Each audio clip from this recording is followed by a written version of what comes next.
Hello again, and welcome to the latest edition of the Roy Williams Show. My name is Jones Angel, alongside the Hall of Fame head coach of the Tar Heels, Roy Williams, and we'll be talking Carolina basketball for the next hour or so. We'll be tackling some of your questions, talking about what has been a busy week for the Heels, of course, and a lot more. Thanks so much for being with us, and Coach, great to see you. And it has been a busy stretch here since you and I last talked. 2 games, a postponement since we last met on the show. Been a full gamut. Started a week ago on Tuesday. One of the tougher performances of the season for your team at Clemson, then a really impressive performance, particularly offensively, scoring 91 points, shot better than 50% from the field in the win over Duke on Saturday. And then that last-minute postponement of the Miami game on Monday. Certainly been a full week for you and your team. Well, Jones, that's about as simple as it can be put, I guess. It seems like I had to ask you before we went on the air what night we played Clemson. It seems like it was about a year ago. But, yeah, we go down to Clemson. We had felt pretty good about ourselves. We had done some nice things, had won 5 of our last 6 or something like that. I'm not sure that's what it is. But and then go there and lay an egg. It was just, I was dumbfounded what happened, how we did it, just could not figure it out. Sunday and Monday of last week, I remember this now, 2 best practices of the year. Felt good, congratulated our kids because they were really starting to buy in on trying to get better on the defensive end of the floor. Even told them in the locker room before we went out against Clemson that I thought we were starting to really make strides. And then we went out there, and the only strides we made were backwards or sideways, but nothing going forwards. But it was not a good performance of ours. At North Carolina State and at Clemson are 2 biggest ones by far that I seem to remember almost every play in both of those games because we just did not do what we needed to do. They had much more of a sense of urgency than we had. They had gotten killed by Duke in the game right before that, and we were fat and happy or taking things for granted. I don't know. If I knew, I would have changed it beforehand, but that was not a good performance. Did nothing that I was happy about whatsoever.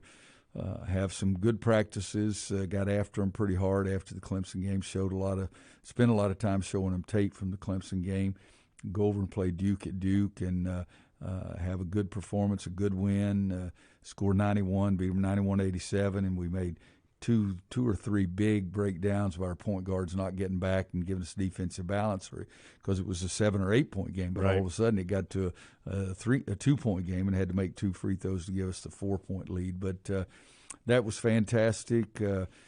Came back, got pulled in the tunnel and said, you guys should feel good about what you did tonight. We'd take a big step forward before the Clemson game, then took a big step back. Now we're going back forward, but let's not take Miami for granted. I think that's what we did at Clemson, and you guys, I want you to feel good about it, but don't do any silly things out tonight. And then all of a sudden, yesterday afternoon at 5 o'clock, we're canceling the game. And so we did make some mistakes, and we're still paying for that and don't know what's going to come next. But so you're right, those it's hard to imagine. I mean, that is hard to believe. It's just 7 days. It seems like I started at 70 and now I feel like I'm 99.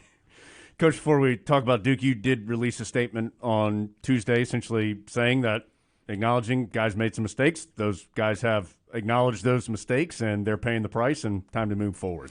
Well, it is. You can learn from mistakes, but your life must be lived going forwards, and that's what we're trying to do, and learn from the mistakes and make sure you don't make the same kind of mistake again. Well, let's get back onto the court. Coach, let's start Saturday night, the game against Duke. It felt like 3 really impactful stats that I pulled out that I'd be interested in your thoughts on. Number 1, 28 points off turnovers. That was a season high for your team. Yep. I think it was something I really believe we have gotten a little better defensively, not anything as quickly as I want us to or to the level that I want us to, but I think them turning the ball over and us getting it and going down and scoring was a huge factor in the game. I always say I want us to run so you don't have to play against a set defense. And I always say that bad shots or turnovers lead to runouts, and so we got some of those runouts that helped us get those 28 points. Kind of to that point, 27 fast break points. Those two stats kind of go together. And, of course, the three-point shooting, 10 of 15 from 3. Best of the season for your team, and that included Caleb Love and Kerwin Walton. Those 2 players, 8 of 9 from behind the arc. Yeah, they were both impressive. Kerwin 4 for 4 and Caleb 4 for 5. And Caleb's been shooting the ball very well in practice all the time. All of our shooting drills, he's second only to Kerwin. Every now and then, Andrew Playtech may get Caleb or something like that, but most of the time it's Kerwin and Caleb and Andrew in that top three. And yet you look at Caleb's numbers and you can't believe that because he just hadn't done it in a game. But he made big shots in the game. If he had done a better job of getting back in defensive balance like the point guard is supposed to do, it would have had the head coach would not have gotten as many gray hairs in the last minute of that game. 25 points and 7 assists for Caleb Love in the game. First Tar Heel ever to have those two stats in Durham against Duke, and the only two Tar Heels that had comparable stats, both those games happened in Chapel Hill, were Phil Ford and Charles Scott. So great company for Caleb to be keeping as far as performance in a big game. He just – now I'm sure it's easier when the shot is going in.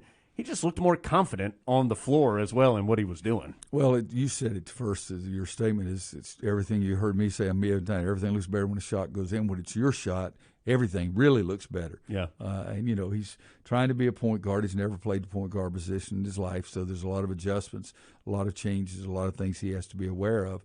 But yet we need him. If he scores 25 a game and makes 4 out of 5 from three-point line, we've got a lot better chance of winning. Yep. Coach, two more things about Duke, then we'll take a break. Second chance points, it was 11-4 Duke at halftime, ended up 15-15 at the end of the game. Much better job by your guys in the second half on the glass. Yeah, the first half we just did a poor job of rebounding, boxing out, particularly Leakey, Armando, Garrison, RJ all had big ones that translated right into baskets for them. We didn't have those mistakes in the second half and turned it around for it to be a 15-15 end of the game, second chance points, and that was big for us too. And it's you go over and play over there, you know the rivalry, you know how much it counts, you know how many people's watching, and for 7 of our freshmen to be extremely important to us in that game was big for us. I know, and you guys have dealt with this all year, no crowd. It was made a bigger deal just because of where this game was, but it didn't lessen the intensity. It felt like in that game. That was a Carolina Duke game. That's what it was. I mean, there's a tremendous amount of intensity. Yeah, you'd like to have the crowd there, but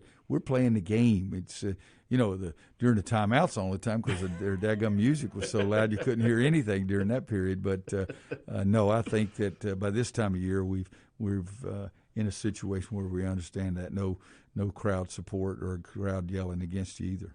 You referenced this a second ago. You talk a lot about being tough enough to knock down free throws and shots in big times. And at the free throw line, it had not started well in that game. But then Armando, Leakey, Caleb combined to go 9 of 10 down the stretch and big shots, all of them on the line. Yeah, no, that's where you like to finish a game. And you want to make winning plays at the end of a game. And you have that responsibility to your teammates for making winning plays. And we talk about that to the youngsters. So a great win for Carolina, 91-87. The final, Tar Heels get the victory in Cameron Indoor Stadium. We're going to take a break, come back, more to do with Coach. Soon we're going to get to your questions for the head coach of the Tar Heels as well. Plus, next scheduled game for the Heels on the road yet again. It will be in Charlottesville against Virginia. That's the next scheduled one right now. We'll preview the Cavaliers a little later in the show as well. It's the Roy Williams Show from Learfield, IMG College. Back on the Roy Williams Show.